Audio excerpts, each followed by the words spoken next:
अब आगे बढ़ते हैं, import duty charge changes in the budget 2022। अभी देखो कई दिन तक बजट ही बजट चलेगा, मैं आपको बता रहा हूँ, क्योंकि बजट एक बड़ा डॉक्यूमेंट है, एक पूरी अर्थव्यवस्था जो है उस पर निर्भर करती है, उसकी ग्रोथ, ठीक है। अब बजट के अंदर में हमारी जो निर्मला सीतारमण जी हैं, इन्होंने कुछ अनाउंसमेंट की है, तो बातें चलेंगी उसके ऊपर, है ना। इन पे बहुत सारे मीम भी बनेंगे, ठीक है, बहुत सारी अच्छी बातें भी रहेंगी, बहुत सारे क्रिटिक्स जो हैं इनको क्रिटिसाइज भी करेंगे, है कि नहीं है भाई दोस्तों।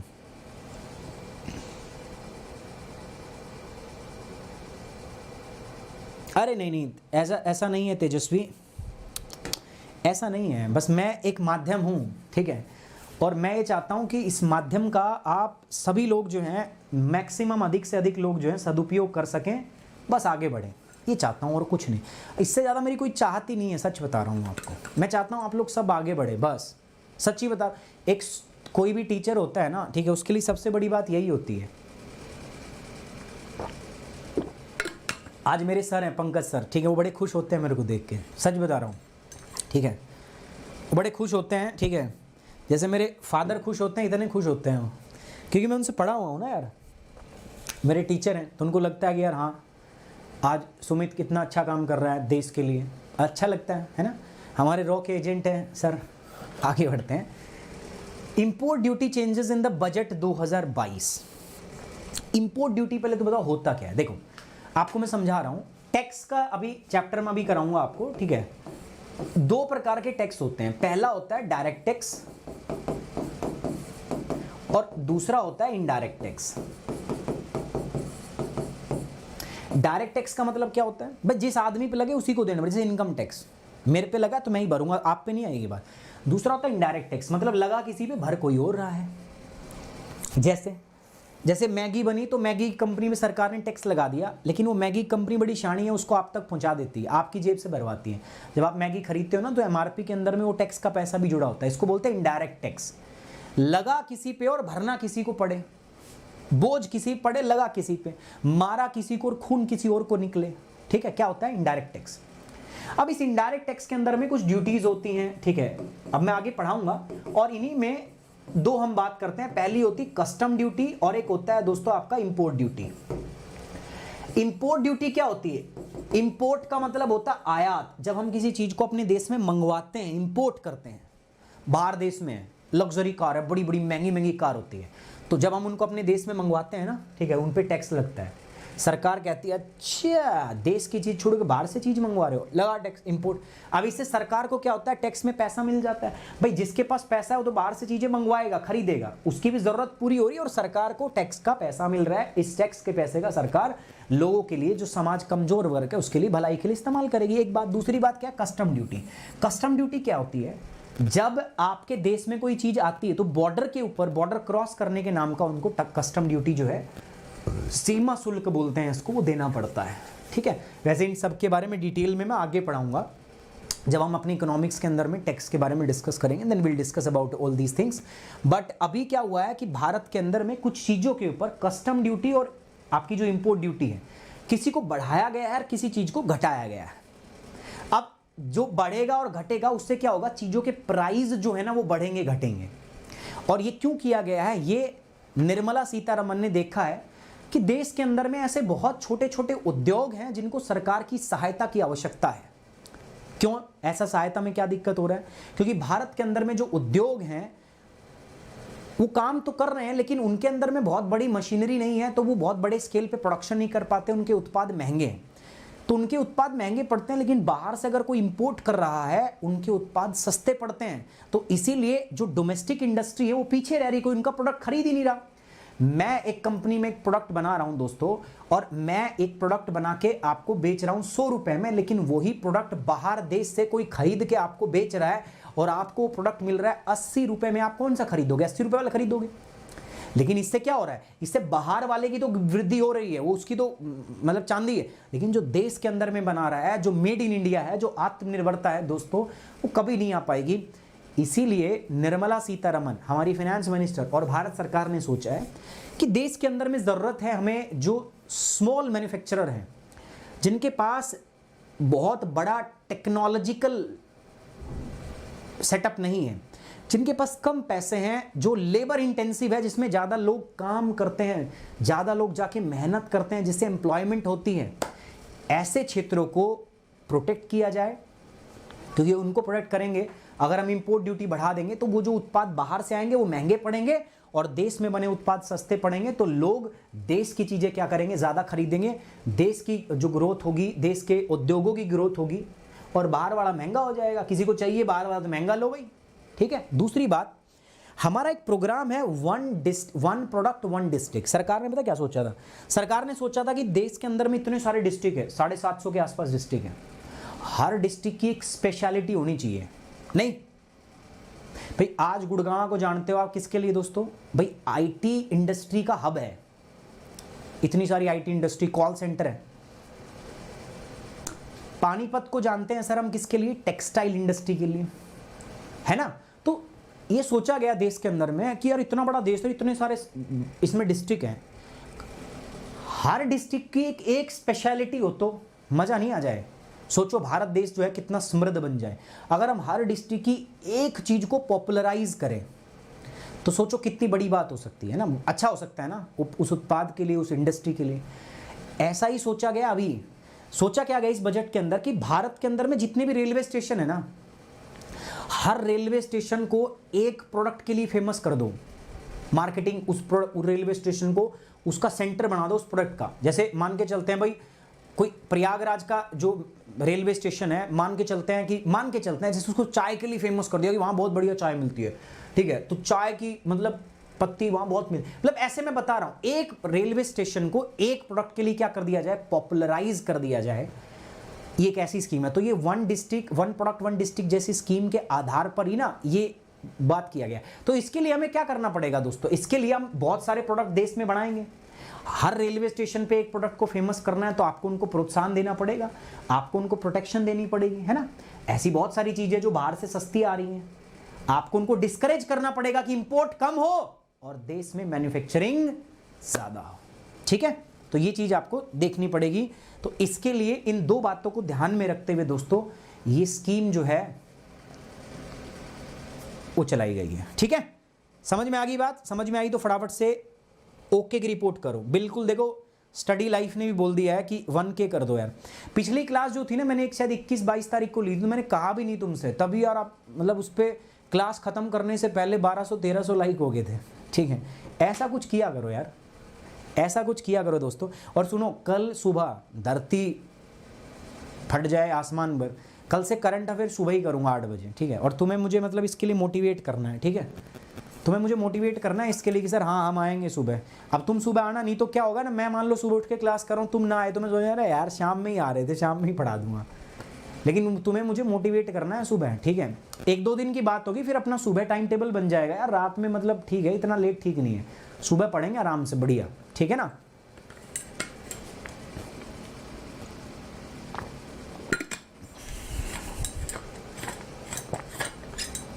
चलो, तो क्या हुआ है, बजट के अंदर कुछ इंपोर्ट ड्यूटी को और कुछ कस्टम ड्यूटी के साथ छेड़छाड़ किया गया है। किन किन के साथ किया है देखते हैं दोस्तों। तो ये जीएस पेपर 2-3 से है, 2 मतलब गवर्नमेंट पॉलिसी और 3 मतलब इंडियन इकोनॉमी, है ना, क्योंकि टैक्स वैक्स की बात इंडियन इकोनॉमी में आती है। तो जीएस पेपर 2 और 3 से रिलेटेड है। कॉन्टेक्स्ट समझिए, हमारी निर्मला सीतारमन ने कुछ इंट्रोड्यूस किया है, कुछ हायर, कुछ कस्टम ड्यूटी को बढ़ा दिया। कस्टम ड्यूटी मतलब जैसे आपके देश के अंदर में कोई सामान आ रहा है, कोई दूसरा देश अगर एक्सपोर्ट कर रहा है आपके देश में, तो उसके ऊपर सीमा कर, ठीक है, तो वो बढ़ जाएगा कुछ डेली यूज आइटम का, ठीक है, उसको क्या कर दिया है, बढ़ा दिया है। जैसे अम्ब्रेला, छतरी आप दूसरे देश से, कोई देश आपके देश में एक्सपोर्ट करता है तो, हेडफोन कान में लगाने वाले, earphone, loud speaker, smart meter, और ये आपका इमिटेशन ज्वेलरी, मतलब बाहर से बनी हुई ज्वेलरी, तो अब ये देश में आपके में आएंगी तो महंगी हो जाएंगी, ठीक है। अब इन पे कस्टम ड्यूटी बढ़ गई है तो ये महंगी हो जाएंगी, ऑब्वियस सी बात है। महंगी हो जाएगी तो क्या होगा, बाहर की चीज़ें लोग कम लेंगे, जो बाहर की ब्रांड्स हैं, और हम कोशिश करेंगे कि देश के अंदर में जो हमारी ब्रांड है उनको हम ज़्यादा खरीदें, ठीक है, मेड इंडिया को। डिटेल में चलते हैं दोस्तों। तो जैसे कस्टम ड्यूटी अम्ब्रेला के ऊपर उसको डबल कर दिया, मतलब छतरी जो है ना, छतरी अब देश में बने होगी छतरी, वो सस्ती होगी और बाहर से आने वाली छतरी महंगी होगी। हमने इंपोर्ट ड्यूटी, कस्टम ड्यूटी कितना बढ़ा दिया दोस्तों, हमने उसका सीमा कर जो है, सीमा शुल्क जो है दोस्तों बढ़ा के कितना कर दिया 20%। पहले 10% था, 20, मतलब अब जितना टैक्स देना पड़ता तो उससे डबल टैक्स देना पड़ेगा। टैक्स ज़्यादा देना पड़ेगा तो ऑब्वियस सी बात है प्रोडक्ट महंगा हो जाएगा, और महंगा हो जाएगा तो बाहर की चीज़ कम, देश की चीज़ ज़्यादा बिकेगी देश में, है ना। तो ये आत्मनिर्भरता की ओर कदम है। उसी प्रकार कस्टम ड्यूटी ऑन सिंगल और मल्टीपल लाउड स्पीकर, जो लाउड स्पीकर होते हैं ना आपके बोलते रहते हैं उसमें, ठीक है, तो वो लाउड स्पीकर के ऊपर में क्या हो गया दोस्तों, उनके ऊपर में आपकी जो कस्टम ड्यूटी है उसको क्या कर दिया गया दोस्तों, बढ़ा दिया गया। अब ये माउंटेड मतलब स्टैंड में लगे हुए या स्टैंड में ना लगे, कोई दिक्कत, कई रॉ स्पीकर वो नहीं है, उनको भी बढ़ा दिया गया, 20% कर दिया। पहले कितनी थी दोस्तों, 15%, मतलब तो ये लाउड स्पीकर, हेडफोन, ये सब भी हैं, ये क्या होंगे, महंगे हो गए हैं। पहले कितने थे 20%, अब कितने हो गए हैं, पहले थे 15, अब 20% टैक्स देना पड़ेगा इन पे।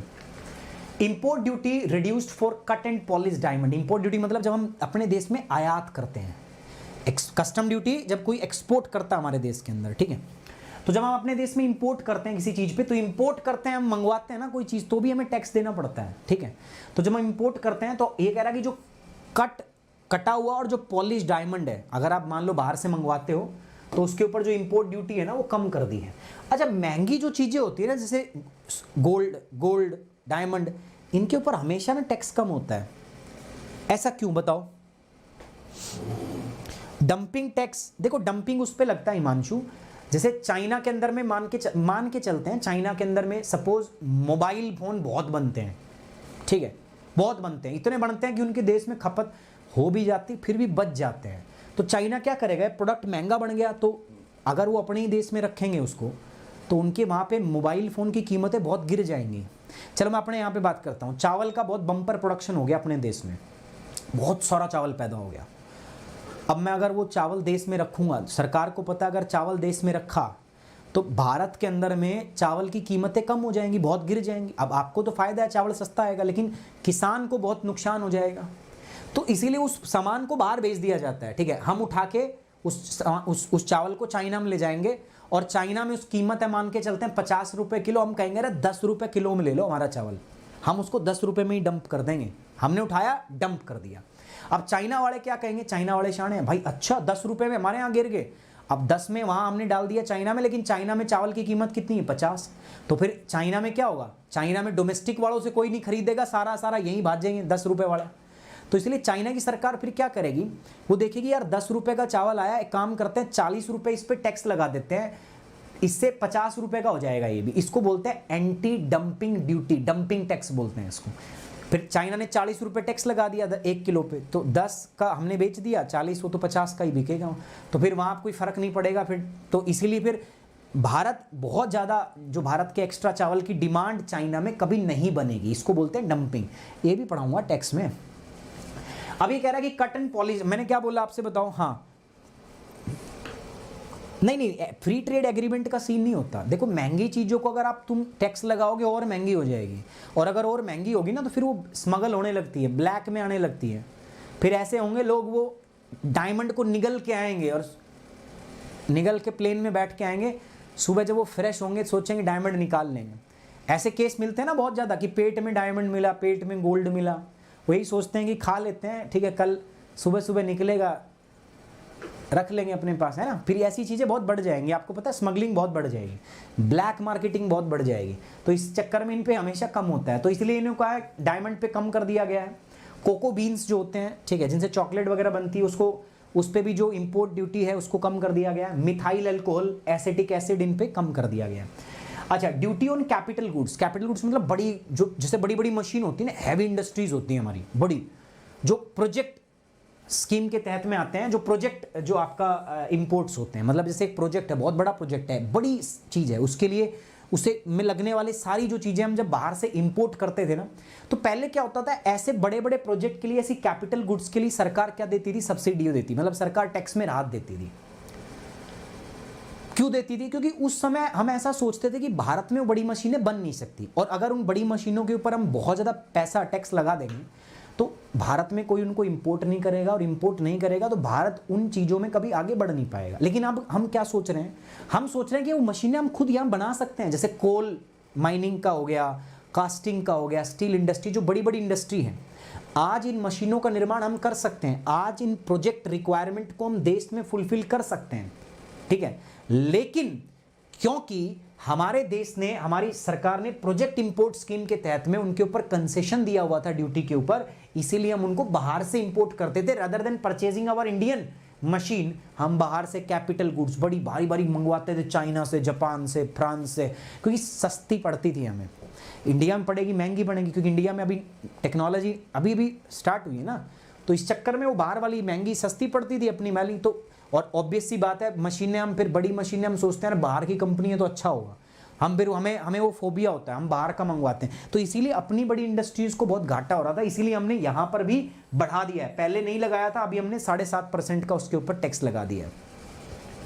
ये बात समझ में आई कि नहीं आई? तो हमने इस पे भी 7.5% का टैक्स लगा दिया है। उसके अलावा दोस्तों अंडर प्रोजेक्ट इंपोर्ट स्कीम, अभी जो मैंने बताया, गुड्स जो है इसके अंदर इंपोर्ट की जाएगी ना, उनको हमने इस टैक्स के अंदर रख दिया है। कस्टम टैरिफ एक्ट, मतलब इसके अंदर रखने से क्या होगा, यूनिफॉर्मिटी आ जाएगी। पहले अलग अलग था, डिस्काउंट दे रहे थे, अब क्या हो गया, यूनिफॉर्मिटी आ जाएगी, ताकि ज़्यादा अच्छे से असेस कर सके।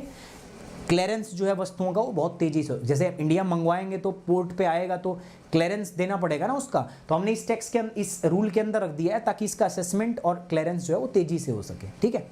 ये बात समझ में आई आपको? ये सारी चीजें मैंने एक एक पॉइंट आपको समझाए हैं, ठीक है।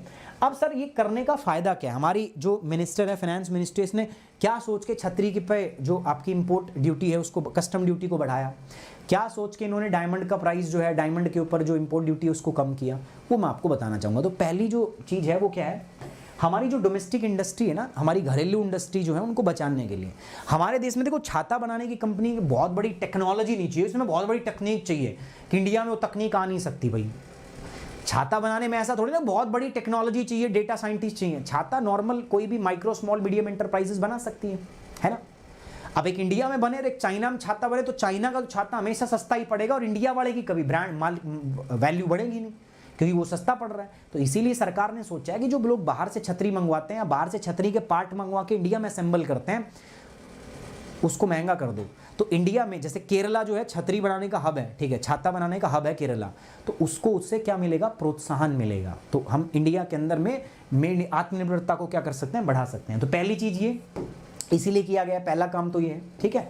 समझ में आ रही बात? तो सरकार अपने यहाँ की इंडस्ट्री को प्रोटेक्शन ऑफर कर रही है, सरकार अपने यहाँ के उद्योगों को क्या दे रही है, संरक्षण देती हुई दिखाई दे रही है। क्योंकि ऑब्वियस सी बात है, इससे हमारे जो लघु उद्योग हैं, जिनके अंदर बहुत बड़ा कैपिटल इन्वेस्टमेंट नहीं होता, बहुत बड़ी टेक्नोलॉजी नहीं लगती, छतरी बनाने में कोई टेक्नोलॉजी नहीं लगेगी, और हाँ छतरी बनाने में मशीनें भी नहीं, मतलब ज़्यादा लेबर काम करेगी।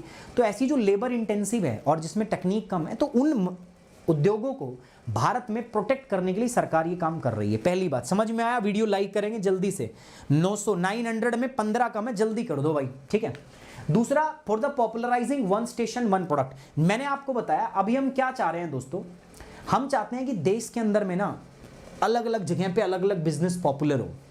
तो हमने एक आइडिया बना लिया कि भैया हम ये कह रहे हैं कि हर इंडियन रेलवे का जो स्टेशन है ना, रेलवे स्टेशन है, उस रेलवे स्टेशन को एक प्रोडक्ट के लिए फेमस कर देंगे। उस रेलवे स्टेशन पे उसकी मार्केटिंग करेंगे, ब्रांडिंग करेंगे और कोशिश करेंगे वहां से उसको पॉपुलर करने की। अब जब आप अगर ऐसा आप करना चाहते हो ना, तो उसके लिए तो भैया आपको बहुत मेहनत करनी पड़ेगी, है ना। तो ये जो सरकार का कदम उठाया गया, इस बात को भी ध्यान में रख के उठाया, क्योंकि बजट में हमने बहुत सारे ऐसे अनाउंसमेंट किए हैं जिसमें हम भारत की जो खुद की सप्लाई चेन जो है डेवलप करना चाहते हैं, भारत का खुद का मैन्युफैक्चरिंग बेस जो है उसको मजबूत करना चाहते हैं। तो इस चीज से, इस कदम से उसको भी क्या मिलेगा दोस्तों, राहत मिलेगी, ठीक है। चलिए, for popularising one product one station, उसको, ठीक है, ये भी हो गया हमारा। Now let's move to the next. अब ये one station one product scheme क्या है? तो मैंने जैसा बताया, ये आपकी जो one district one product scheme है ना, पहले उस पर आधारित थी। अब इसमें हमने क्या कहा था, एक डिस्ट्रिक्ट से हम प्रयास करेंगे एक प्रोडक्ट को आगे बढ़ाने का। जैसे इसको स्टार्ट किया गया था यूपी में, आपको नहीं ध्यान है कि नहीं है, मुझे ध्यान है, यूपी में इसको हमने शुरू किया था। और उस समय यूपी में हमने इसमें एग्रीकल्चर सेक्टर में इसको लिया था। जैसे मिड डे मील स्कीम के लिए जो राशन आता है ना, तो हमने कोशिश की थी कि जो हमारे एग्रीकल्चर जो फार्मर हैं उनको स्कीम के तहत सहायता दी जाए, ताकि उनका भी फायदा हो, और जो मिड डे मील स्कीम है उसमें न्यूट्रिशनल वैल्यू भी आपकी ज़्यादा। तो यूपी से हमने इसको स्टार्ट किया था। अभी रिसेंटली थोड़े दिन पहले हरियाणा के अंदर में भी अलग अलग डिस्ट्रिक्ट जो हैं, 22 डिस्ट्रिक्ट आई थिंक, उनके अंदर में एक प्रोडक्ट हमने जो है, प्रोडक्ट स्पेसिफिक डिस्ट्रिक्ट जो हमने बनाए थे। तो वो लगातार न्यूज़ में रहा है। अब मैं कह रहा हूं कि one district one product scheme के ऊपर आधारित है। जैसे एक डिस्ट्रिक्ट से हम कोशिश कर रहे थे एक प्रोडक्ट को आगे लाने की, इसी प्रकार हमारा जो उद्देश्य होगा कि हर रेलवे स्टेशन से क्या हो, जो रेलवे स्टेशन हो ना, उस रेलवे स्टेशन की खासियत हो, एक अलग प्रोडक्ट वहां से पॉपुलर हो। अगर ऐसा हो गया यार, ऐसा हो जाता है तो ऑब्वियस सी बात है इंडियन इकोनॉमी कहीं की कहीं बहुत अच्छा आइडिया है, लेकिन होगा तब ना, इंप्लीमेंट होगा तब तो।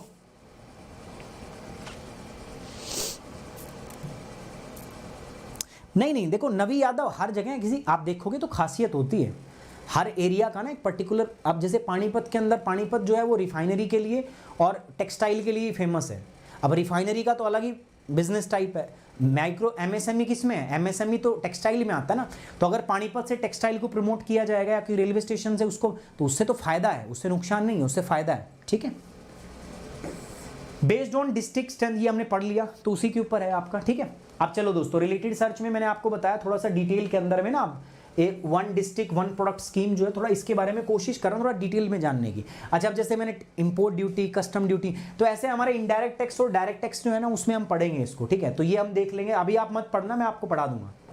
अच्छा, इसके बेनिफिट क्या होंगे? तो अभी जो सरकार ने किया है, what will be the benefit of this particular scheme, क्या आपको लगता है उस पर भी, तो ये सारी चीजें हैं। So these are the related search thing, तो इनके ऊपर हमें अपनी सर्च जारी रखनी है ना। तो ये है हिंदी वाले बच्चों के लिए, एक जिला एक उत्पाद योजना क्या है, अप्रत्यक्ष कर और इसके जो आपके बेसिकली जो है ड्यूटीज जो हैं, ठीक है, वो सीधा कर क्या है, प्रत्यक्ष कर क्या है, और आयात शुल्क परिवर्तन के लाभ जो अभी हमने किया है, इसके लाभ क्या क्या होंगे वो आपको पढ़ना है। प्रीलिम्स में देखो सवाल कुछ ऐसा आ सकता है, जैसे बजट का मुद्दा है ना, ये बजट में अनाउंस हुआ है, तो ऐसे बजट के अंदर बहुत छोटी छोटी हाईलाइट्स आई हैं, और वो हाइलाइट्स बहुत ज़रूरी है। इसीलिए मैंने कल बजट के ऊपर एक सेशन रख दिया है। बजट को मैं 2 या 3 क्लास के अंदर पूरा कवर कर दूंगा, कल एक क्लास, परसों, ऐसे 2-3 क्लास में मैं कवर कर दूंगा रेगुलर। तो इससे बजट अपना पूरा कवर हो जाएगा, और बहुत आसान भाषा में करूंगा, बहुत आसान भाषा में।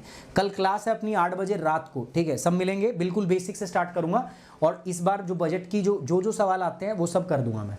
Budget highlight new scheme announced by the government and tax reform, जो बजट में आए हैं बस वो पूछे। अब इसके लिए आपको कुछ करने की जरूरत नहीं है, प्रीलिम्स में मैं कल आपको पढ़ाऊंगा, कल हमारा सेशन होगा, उसमें आप आ जाना। ठीक है, सवाल मैंने दिया है आपको, ठीक है, मैंने आपको क्वेश्चन दिया है one district one product scheme से। तो सवाल है one district one product scheme से, उसके बारे में पढ़िए। पहला कह रहा है कि one district one product scheme जो है बेसिकली जापान का एक बिजनेस मॉडल था। ठीक है, ये जापान का मॉडल था, और ये 1979 के आसपास में बहुत फेमस हो गया पूरी दुनिया में। भारत में इसका जो ऑब्जेक्टिव है वो क्या है, टू ऑप्टिमाइज द प्रोडक्शन को बढ़ाना, प्रोडक्टिविटी को बढ़ाना, इनकम को बढ़ाना, ठीक है, and development, local art craft का डेवलपमेंट करना। आसानी से आप इसको बता सकते हो। दूसरा तो है ही है, दूसरा है, पहले पे मामला अटकेगा, बताओ सही जवाब कौन सा है। दूसरा है, मैं बता दिया आपको, ठीक है। Second is like confirm, second confirm है, पहले वाले बताओ क्या आपका मानना है।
ठीक है, ठीक है, ठीक है, ठीक है। बर्थडे आज, अरे दीपक हैप्पी बर्थडे भाई, हैप्पी बर्थडे दीपक, हैप्पी बर्थडे यार। ठीक है, भगवान जो आपने सोचा है, ठीक है, वो कभी पूरा ना करे। जो आप चाहते हो कभी ना मिले आपको। मैं भगवान से प्रार्थना करूंगा भगवान जो चाहते हैं ना आप उससे कहीं ज़्यादा आपको दे, ठीक है। सिर्फ उतना ना दे जितना आप चाहते हैं, उतना दे जो आप सोच भी नहीं सकते, है ना, जो चाह ही नहीं सकते इतना आपको दे। चलिए, सो इसमें सही जवाब क्या है दोस्तों? इसमें दोनों सही हैं, C is the correct answer, both, ठीक है, दोनों सही हैं दोस्तों। तो मूल रूप से कि ये जापान में हुआ था ऐसे कंसेप्ट। देखो आप सोचो 1979 की बात है, जो चीज़ 1970s 80s के अंदर में जापान में थी, आज हम उसको अपने देश के अंदर में लागू कर रहे हैं। तो देख लो यार, जापान बहुत आगे है यार अभी, है ना। मेंस की बात करते हैं, discuss the import duty changes in the budget 2022 and it their significance. Budget 2022 में जो आयात शुल्क में बदलाव हुआ है उनके महत्व क्या है, आपको क्या लगता है? व्हाट आर द महत्व, व्हाट आर द, अब आप कहोगे सर ये सवाल तो हम नहीं लिख सकते। अरे यार क्यों नहीं लिख सकते? सवाल की डिमांड क्या है? पहली बात तो आपको क्या करना है, बजट 2022 में जो इंपोर्ट ड्यूटी में चेंज हुए हैं, छतरी में चेंज हुआ है, लाउड स्पीकर में चेंज हुआ है, डायमंड में चेंज हुआ है, ठीक है, प्रोजेक्ट इंपोर्ट जो है उसके अंदर चेंज हुआ है, अभी बताया ना मैंने, लिख देना। फायदे क्या होंगे? दो फायदे होंगे सर। डोमेस्टिक इंडस्ट्री को लाभ मिलेगा, पहला फायदा बताया मैंने। और सेकंड फायदा क्या बताया मैंने आपको दोस्तों, बताओ नंबर 2 पे क्या बताया मैंने, जल्दी बताओ, जल्दी बताओ। नंबर 2 पे क्या बताया कि 1 डिस्ट्रिक्ट 1 स्टेशन, ठीक है, वो वाला जो है 1 प्रोडक्ट 1 स्टेशन। कौन कहता है इस सवाल को आप नहीं लिख सकते? आप नहीं लिखोगे तो पता क्यों नहीं लिखोगे? क्योंकि आप लिखना नहीं चाहते। इसलिए कहा जाता है मनुष्य का सबसे बड़ा दुश्मन मनुष्य ही है, दूसरों से नहीं होता कुछ, आप खुद सबसे बड़े शत्रु हैं। अगर आप लिखने की कोशिश कर लो तो हो गया काम, खत्म है मामला, है ना। अब इसमें अलग अलग लोगों की अलग अलग धारणाएं होती हैं। बड़े बड़े टीचर कहते हैं कि भैया ये नहीं कर सकते, तब तक नहीं कर सकते जब तक आपको आइडिया ना लग जाए। अरे इसमें आइडिया की जरूरत है क्या? आप पढ़ा दो दिया और क्या आइडिया लोगे? कितना आइडिया लोगे? आइडिया ही लेते रह जाओगे पूरी दुनिया जिंदगी में, है ना भाई। एंड साथ ही साथ में दोस्तों देखो, मेरे साथ जुड़ के आप प्लस कोर्स भी कर सकते हो। प्लस कोर्स करने के लिए दोस्तों मैं आपको बताता हूँ, ये जीएस का प्लस कोर्स है। तो यहाँ पर आप प्लस और आइकॉनिक 2 प्रकार के सब्सक्रिप्शन जो है आप यहाँ पे ले सकते हो दोस्तों, प्यारे बच्चों। ये आपके सब्सक्रिप्शन का प्राइस है 6 महीने, 1 साल, 2 साल, 3 साल, ठीक है। ये इधर है आइकॉनिक का सब्सक्रिप्शन है 1 साल, 2 साल और 3 साल का, ले सकते हो। कोड आपका क्या रहेगा? सुमित 10। तो ये मेरा टेलीग्राम चैनल है, पीडीएफ यहाँ दे दूंगा मैं, साथ साथ ये अपना कोड है, ठीक है, इसको यूज करना है to get the 10% off in academy. I hope you like the session, you enjoy the session. So guys please like the video, share it and subscribe the channel. Thank you very much, take care, bye bye, जय Hind, love you guys.